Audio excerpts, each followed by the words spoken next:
Welcome to the apocalypse, or at least what might feel like one when disaster strikes. Imagine you're living in an apartment. Space is tight, your neighbors are friendly enough to say hi, but not to borrow sugar, and you've got no backyard bunker or sprawling basement stocked with canned beans. Now picture a crisis: no power, no water, chaos outside. Your apartment is suddenly ground zero for survival, and the cozy vibe? Gone. Today we'll dive into apartment survival, how to thrive, or at least avoid disaster, in a small, urban space when the world is falling apart. From securing your home to dealing with neighbors who might go full Mad Max, we'll cover everything you need to make it through. So grab a notebook, a pen, and a glass of water, because after this, you'll definitely rethink your emergency plans. Part 1. The pros and cons of apartment survival. First, let's talk about the advantages and challenges of apartment living in a crisis. The good news. 1.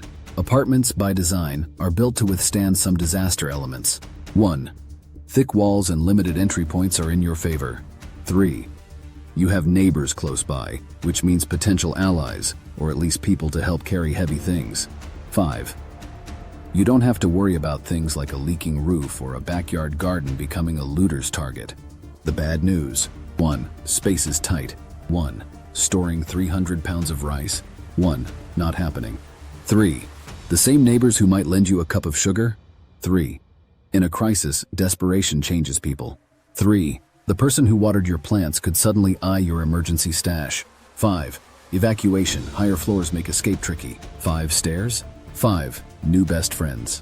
5. Bug out bags. 5. Good luck running with that. 1.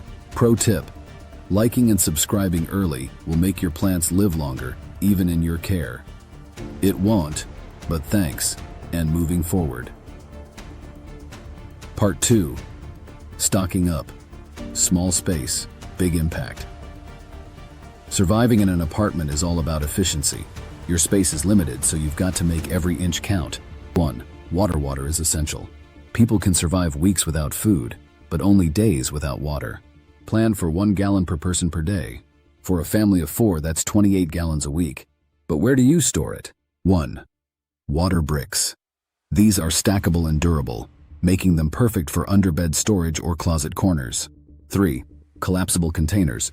When empty, they're space efficient. 3. When full, they're lifesavers. 5. Water filters. A good filter like a LifeStraw or Sawyer Mini could be life-saving when you're stuck using questionable water sources. 2. Food. You're not stocking up for a feast, you're planning a lifeline.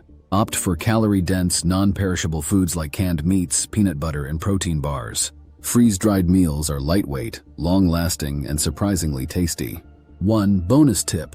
Store food in airtight containers to keep pests out. 1. Ants and roaches are not invited to your survival party. 3.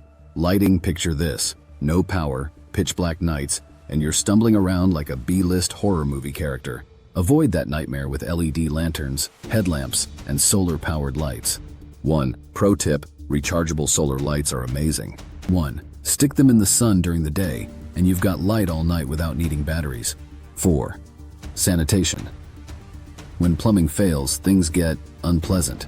A portable toilet with trash bags, kitty litter for odor control, and disinfectant wipes will keep things manageable. 5. Medical supplies. A first aid kit is non-negotiable.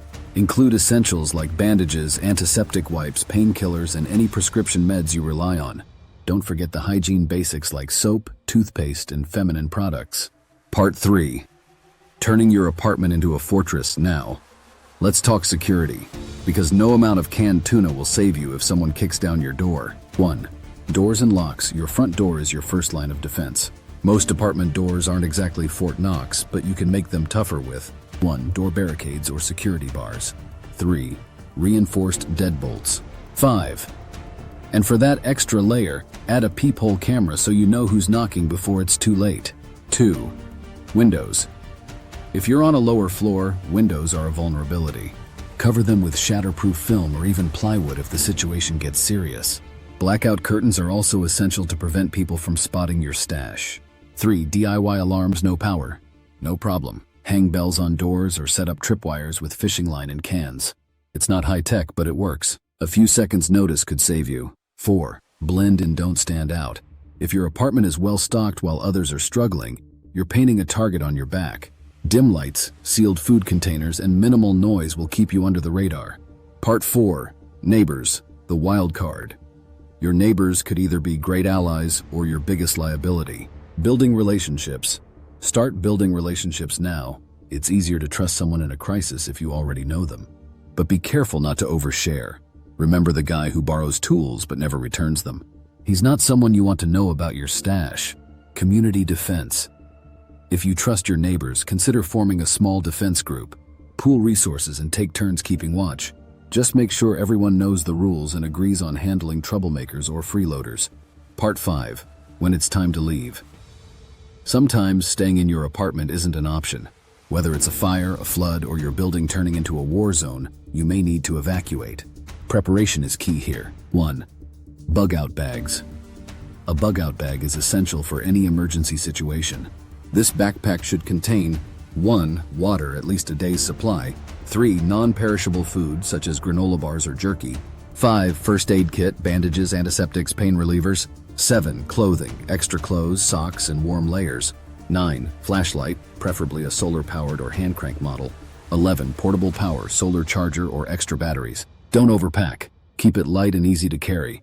This is for an evacuation, not a camping trip. You don't want to be hauling 50 pounds of gear up 10 flights of stairs. 2. Evacuation routes. You should familiarize yourself with your building's layout. 1. Know emergency exits and alternate routes. 3. In an emergency, don't wait for the crowd. Waiting too long could be a fatal mistake. 5. Plan your route now so you don't have to figure it out when panic sets in. 3. Timing is crucial. Don't wait until the last minute to leave. Once things get chaotic, elevators will stop working, stairwells will clog up, and it could become a dangerous scramble. Leave early to beat the rush, and always keep a sense of urgency. Part 6. The psychology of survival in close quarters. It's not just about gear and supplies. Surviving in an apartment means dealing with the psychological pressure of living in close quarters with others. 1. Mental health matters. The stress of a crisis will take a toll on you and your neighbors. It's easy to overlook, but your mental well-being can be just as important as your physical survival. 1. Stress and anxiety can be overwhelming. 1. Focus on staying calm and take breaks when you need them. 3. Having a routine, even in chaos, can help keep everyone grounded. 5. Meditation or simple breathing exercises can reduce anxiety. 2. Handling conflict. Desperation leads to desperation, and your normally chill neighbors could become enemies when resources run low. Be prepared to deal with conflict. 1. Have a plan in place for when things get heated, whether it's negotiating resources or finding ways to de-escalate tense situations. 3. Stay firm but calm. Don't show weakness, but also don't escalate conflicts unnecessarily. 3. Teamwork over isolation. While it's tempting to isolate yourself, working with others is your best chance of survival. You don't have to become best friends with everyone, but find a way to cooperate. 1. Pooling resources means you'll have more supplies and greater security. 3. Build mutual trust. 3. Have rules in place for how things will be shared and who's responsible for what. Part 7. Making the most of small space. When you're living in an apartment, you have limited space, and in a survival situation, that means you need to maximize every corner of your home. 1. Multi-use items. Opt for multi-use tools and items. The more functions a single item serves, the better. 1. Swiss Army knives, multi-tools, and foldable shovels can do a lot in a pinch. 3. Vacuum-sealed bags can compress clothes and bedding to free up more storage. 5. Portable stoves are great for cooking and heating, but they can also serve as an emergency heat source if necessary. 2. Keep it organized. Storage and organization become a matter of life and death. You'll need easy access to all your supplies, so take the time to organize your space efficiently. 1. Use clear plastic bins for food, medical supplies, and tools so you can see exactly what you have. 3. Label everything. Don't waste time searching for essential items in a panic. 3. The power of vertical space. When floor space is at a premium, look up. Use shelves, hooks, and hanging baskets to store things out of the way. Consider investing in a lofted bed or folding furniture to maximize your living area. Part 8. Tools, weapons, and defense. While we're not talking about building a fortress, it's important to prepare for potential threats to your safety. 1. Improvised weapons. Sometimes the best defense is a makeshift weapon. Items you already have in your apartment can be used for self-defense in a crisis. 1. Kitchen knives, broomsticks, or screwdrivers can be formidable tools. But this is only last-minute emergency survival scenarios we're talking here, so keep this in mind. 3. Fire extinguishers can deter intruders or be used to put out fires. 2. Secure your perimeter. Securing your apartment means more than locking doors. It means fortifying windows, using barricades, and having access to self-defense tools. Ensure that your apartment is as secure as possible from the outside world. 3. Deterrence. Make your home look less appealing to potential intruders. If they see you've got resources, they'll target you. Use tactics like blending in with the environment. Keep a low profile. 3. Create the illusion of activity. When you're inside, leave lights on at certain times, or make noises as if the place is occupied. Part 9. The end game. Exiting the crisis. Eventually, the crisis will either end or evolve into something else.